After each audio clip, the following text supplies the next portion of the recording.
Welcome back, friends and family. Tonight we have an exciting video for you. I've got my top 12 most powerful beast mode fragrances, and I have a special guest with me, my son. Say hello. Hi again. So I'm going to be sharing with you what the name of the scent is, what some of the main notes and accords are, my impressions, and then my son's impressions. So these are in no particular order. We're going to jump right in, and we're going to start with Tom Ford Black Orchid Voile de Fleur. This is a flanker to the regular black orchid. This is considered a white floral. It's got notes of gardenia, plum, orchid, some ylang-ylang, a little bit of pepper, some sandalwood, some patchouli, some cinnamon, and a bunch of other notes. It's a pretty complicated fragrance. It is a flanker of black orchid. It does cause some controversy, not only black orchid and all of its flankers. People either really love this or really hate this. So, son, Yay. take a little whiff and let us know. Do you like it? Yes or no first? Yes, I do like it. Oh. I would have to say, it's okay. Yeah, that's it. That's all the commentary I have for that. It's okay, but it's not the best scent I've ever smelled. Okay, do you have any descriptive words for it? Can I smell it again, Adjectives, please? Absolutely. It smells like a flower, to be honest. A flower. And what would you rate it on a scale of 1 to 10? Oh boy. I'd probably have to rate it 7. A 7. Okay, that's pretty good. So I have this 50 ml bottle here. I've had this for quite a while. I will say that this lasts a long time. This is a powerful scent, and this is why it's in this video. It does project really far. There is tremendous sillage on this. It fills a space, and so a light spray goes far with this. I would go with 1 or 2 sprays at the most on this. Okay, I'm lying. I'm an oversprayer. Let's go with 3 or 4 sprays. But just be aware that if you spray too much, it goes in the bug spray direction instead of like the romantic sort of, close your ears, son, sexy direction. My husband really likes this a lot. This is one of his favorites on me. So that's Tom Ford Black Orchid.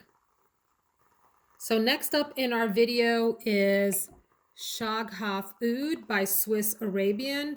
Apologize for all of these fingerprint marks on it, but the packaging is this all gold, kind of gaudy, but kind of cool packaging. So this is a woody, sweet fragrance, and it has notes of saffron, oud, rose, praline, and vanilla. This is considered a dupe for Lancome Oud Bouquet. Ready, son? Oh yeah. All right. Actually, I'd have to find that. So it kind of smells like the niche scents, but it doesn't, like, it's not as strong. So, do you like it? Yes or no? Yes.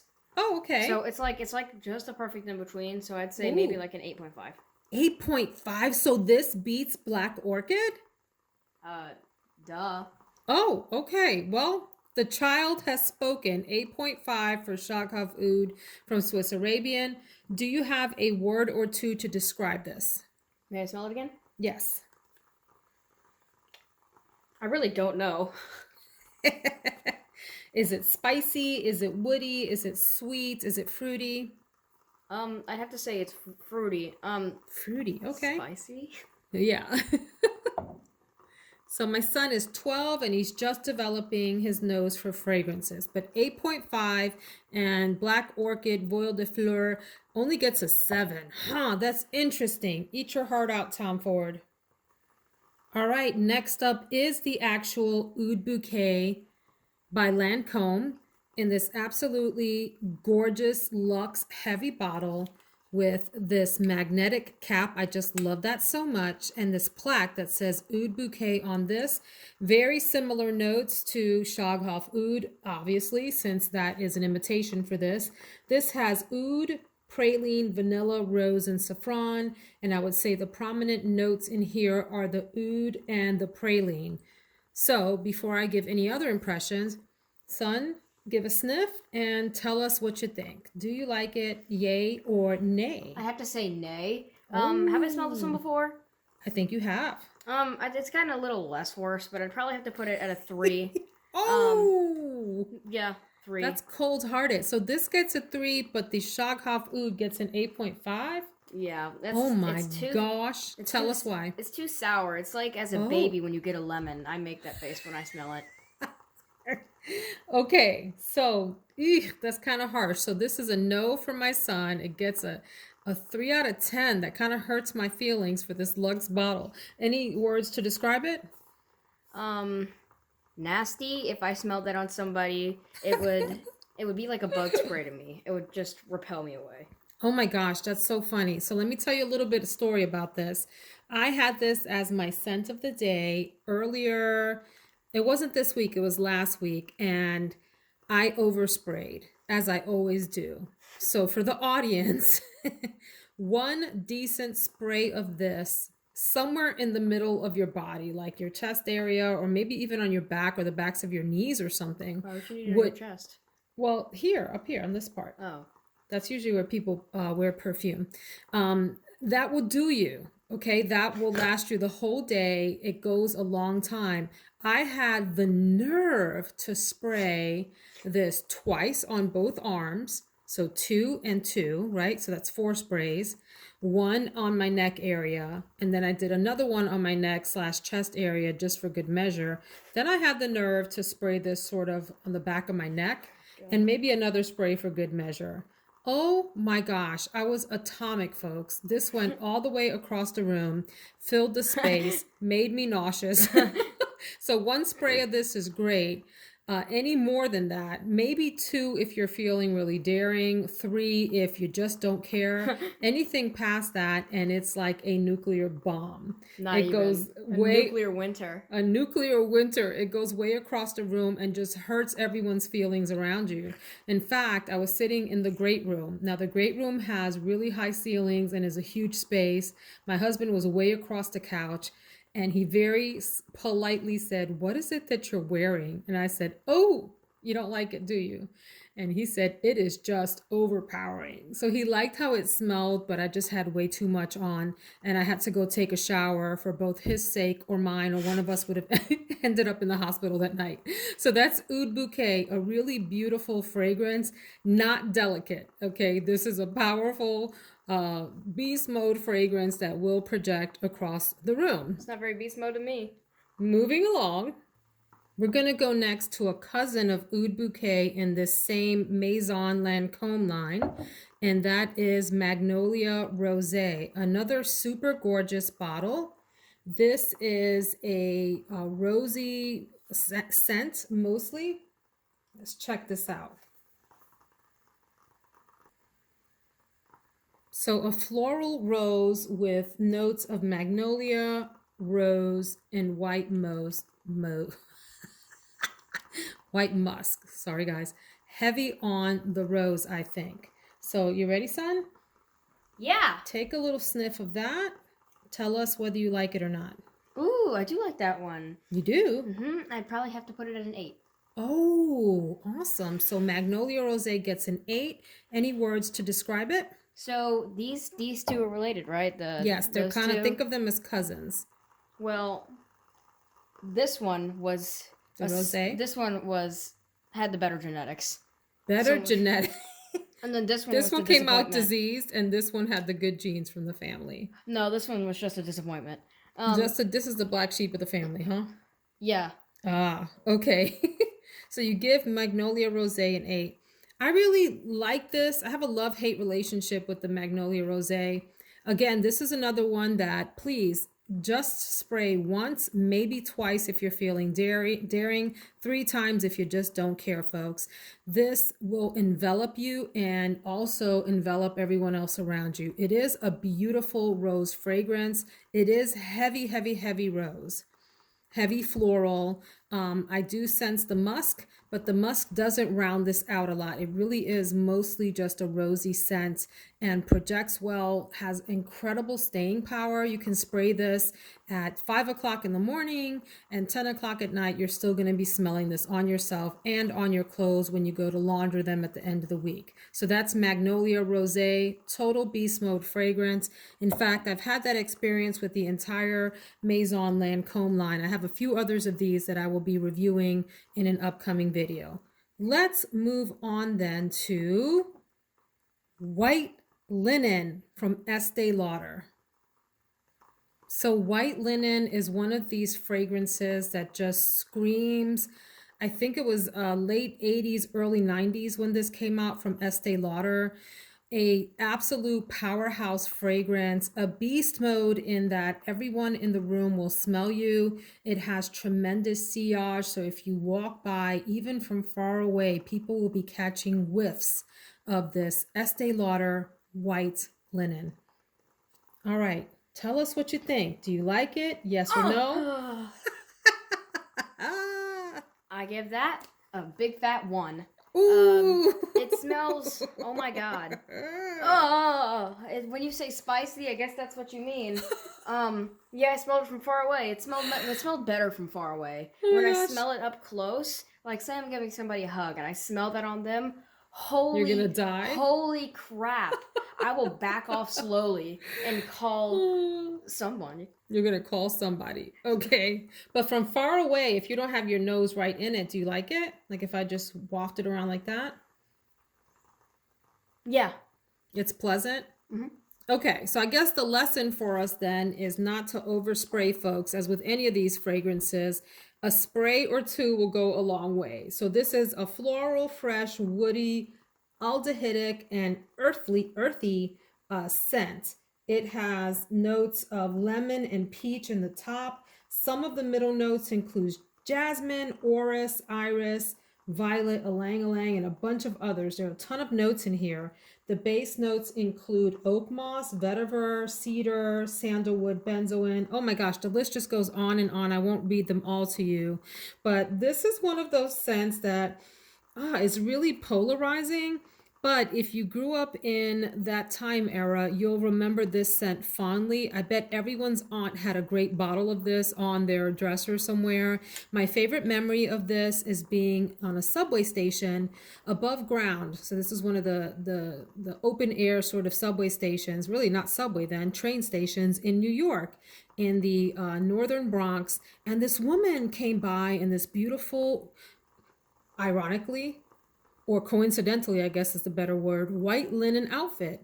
And I smelled this on her, and there was something so beautiful about it that I never forgot it and have always associated the smell of this with her. It is a soapy kind of smell. It's a clean, easy breezy smell. It can be too powerful if you overspray. So a couple of sprays will do you. Don't go too crazy on this, and you can enjoy it. Did you want to comment on this? Yeah, I know the reason why you don't forget that smell is because, like, when you smell something, like, say 5 years later you smell it again, you won't forget that scent. You just, you could recognize it because the nose remembers thousands of smells. So that must be the reason why. That's right, Bryson. Scents are like artwork for the memory. Okay, you remember them. That didn't make any sense, but hope that sounded poetic to someone. Let's move on. Next up is a classic from the late 90s. I don't know many people who wouldn't recognize this scent, especially if you were in college, your early 20s, your early 30s, in the late 90s. And that is Issey Miyake, L'Eau de Issey. This is an ozonic aquatic fragrance with a little bit of floral.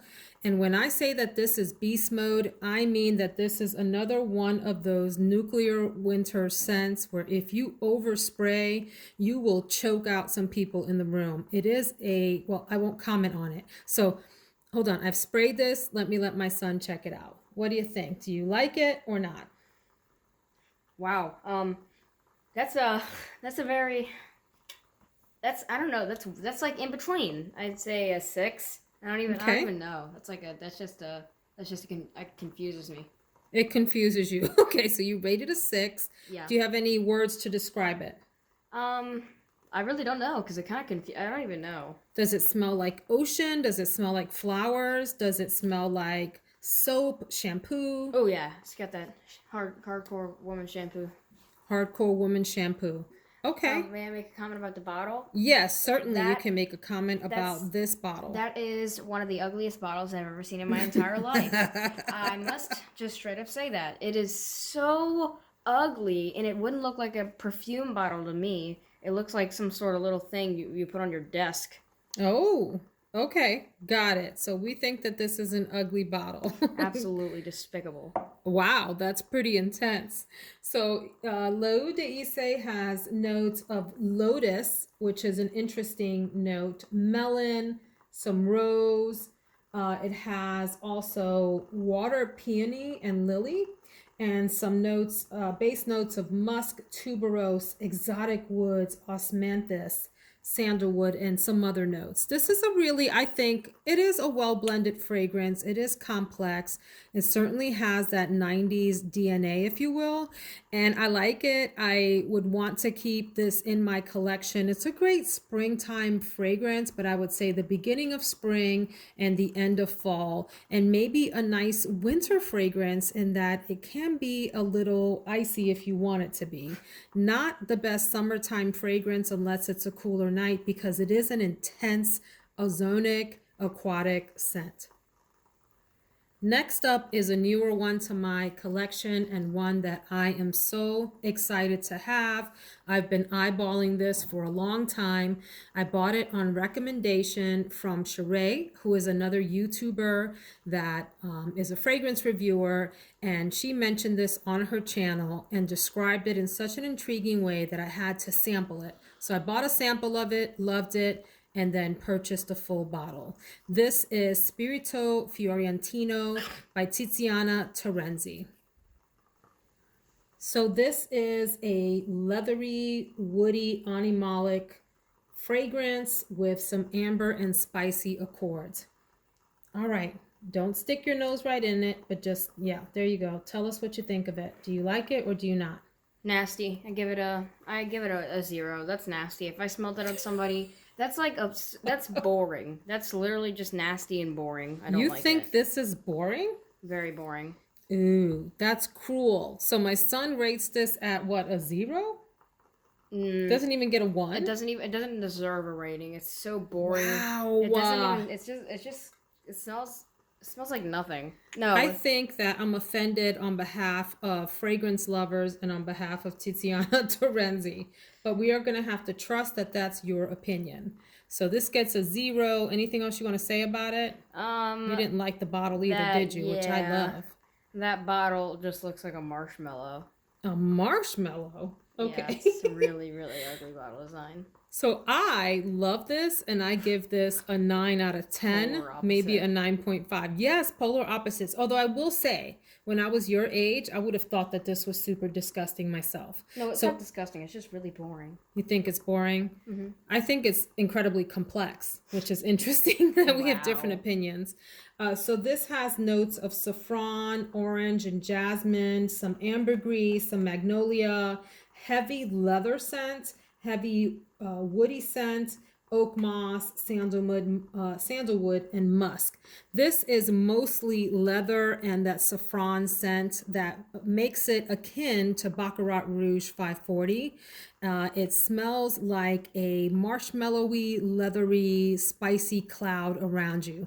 I just love this. It's a heavy, beautiful bottle design. Although my son doesn't like it and doesn't appreciate it, I think it's fantastic. So this is one of my favorites.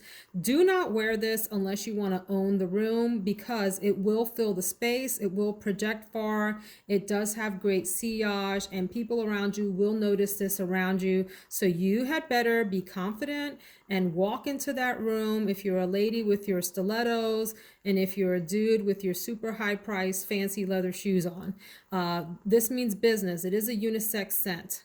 So that's another beast mode fragrance. We're rounding out the end here. We're moving along to one that has been in my fragrance wardrobe since like forever. This is Amarige by Givenchy. This I wore in the 90s. I want to say that it was created in the late 80s, early Wow, 90s, somewhere in that that's time old. frame. Yeah. Your mom has been wearing this for over 30 years or something like that. Maybe less than that, maybe 25 years or but That's something older than close. me. Older than you, like twice your age or more. This little sucker has been in my collection. This is my third bottle of Amarige. All right. Don't Oh. let that bias you though. Take a sniff and let us know what you think.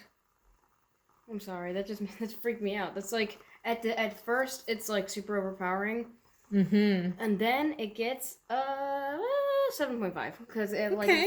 at first it gets a nothing like the last one, but then like maybe like a second later. So Yeah. I myself, if I had to give some perfume advice, I suggest you spray this once Once. if you don't want to kill somebody.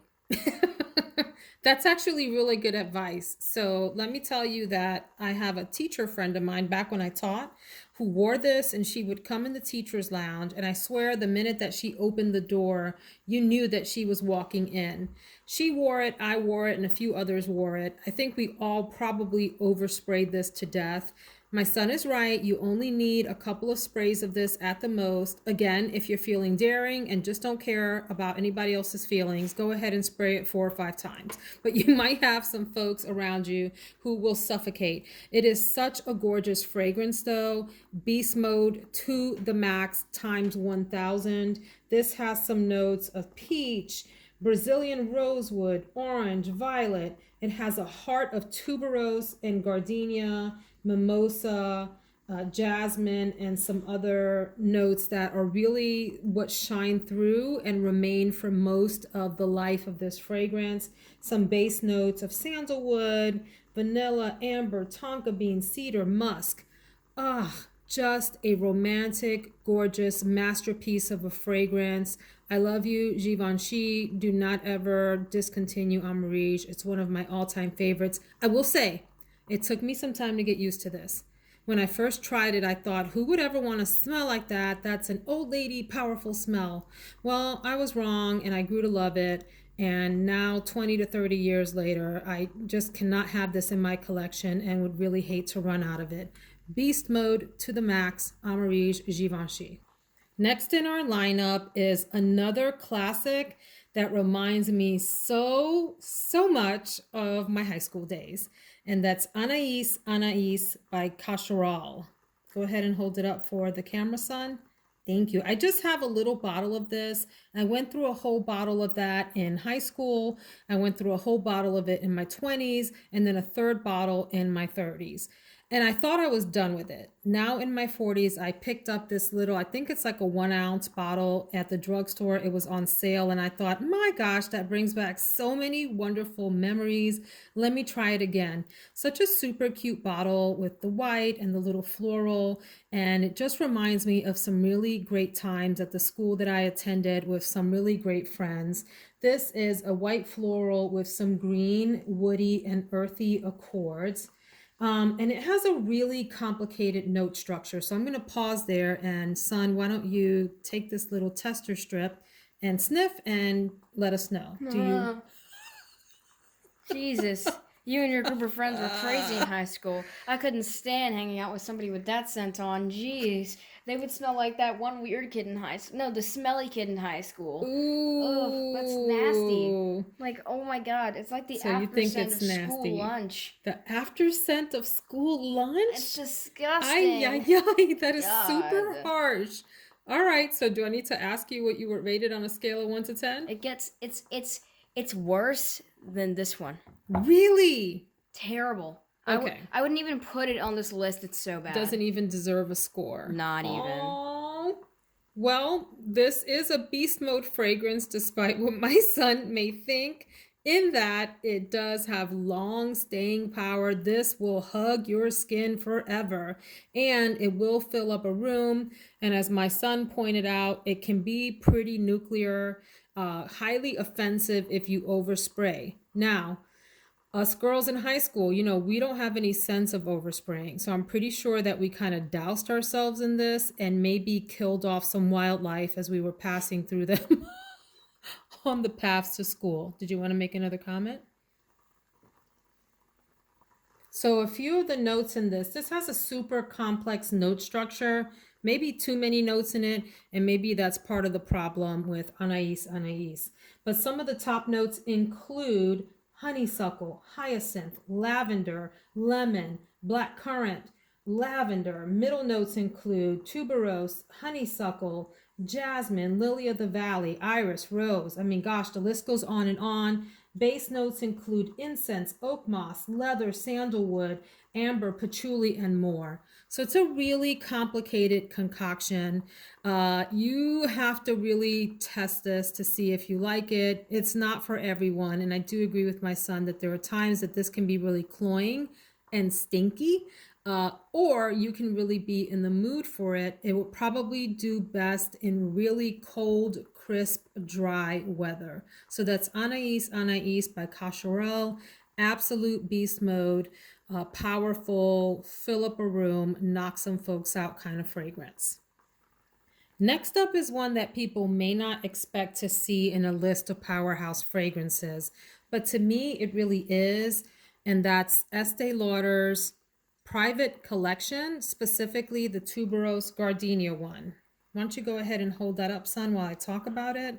This is a mostly floral fragrance with tuberose. I did end up getting the really large bottle. There was a sale, at Sephora. In fact, I've gotten all of these bottles on sale. Never pay retail or full price for a perfume or for makeup or anything else, unless you just have that kind of cash to spend, and then, more power to you. So before I talk about what this scent is, what the notes are, why don't you give that a sniff and tell us what you think about Private Collection Tuberose Gardenia.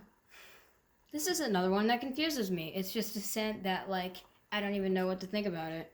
I have to put that in the middle. I don't really know what to do. You're not sure if you like it or dislike it? Yeah, just it's so in the middle. I don't really know. Okay. Also, that bottle, it's AKA Thick Boy. Thick Boy is what we're calling this bottle. It is a clunky bottle. I'm not going to lie. It's a pretty heavy, awkward bottle. Can you hold this? Thank you. It's hard to hold with one hand.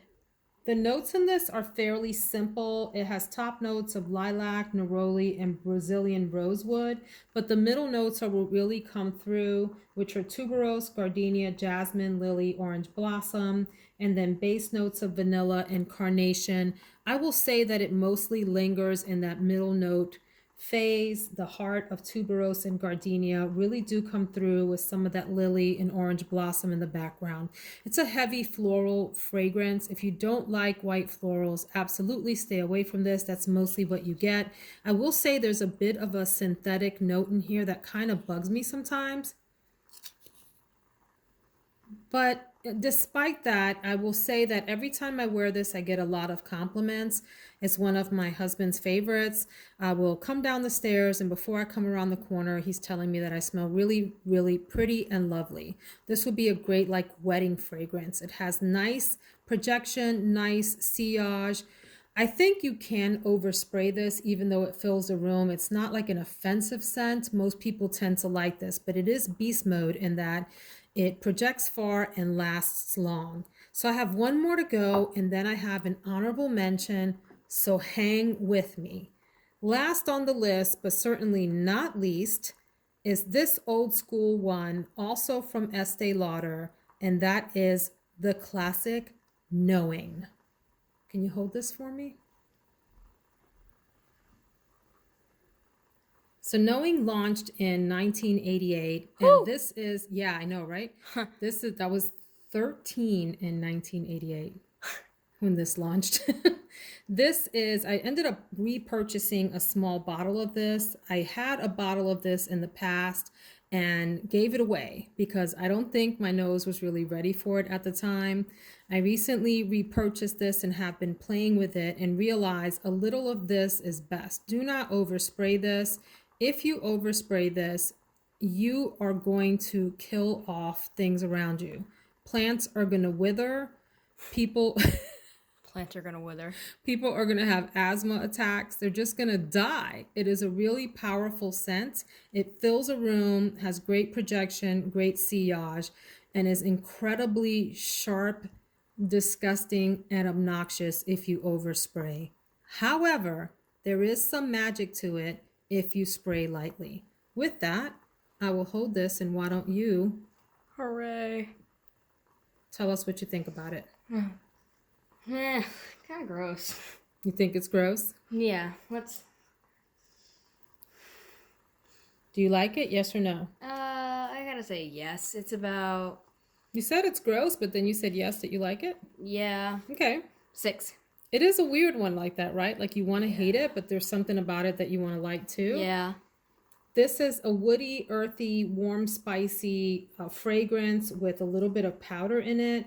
It has an incredibly complex note profile, note structure, so I won't read them all, but some of the notes that stick out to me are the green notes, tuberose melon, coriander, and rose as top notes, middle notes of patchouli, orris root, lily of the valley, cedar, and bay leaf, and then some base notes of spices, vetiver, amber, orris root, and patchouli.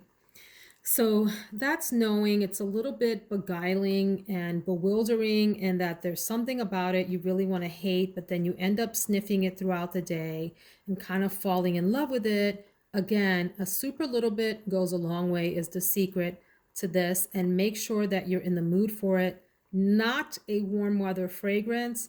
I think that this would mix with hot weather horribly. Make sure that it's cool if you're going to wear this.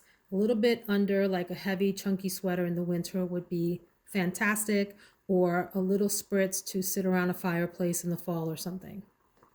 And last but not least, I do have an honorable mention, and that is none other than Michael by Michael Kors. This is probably my third, maybe fourth bottle of this scent. I do love this so much. It does project quite well and also fills up a room. It's a little bit of an iconic fragrance in that it's been around for a while in the fragrance community. Not a niche scent, definitely designer, but there's something about the DNA of this that reminds me a lot of Amarige.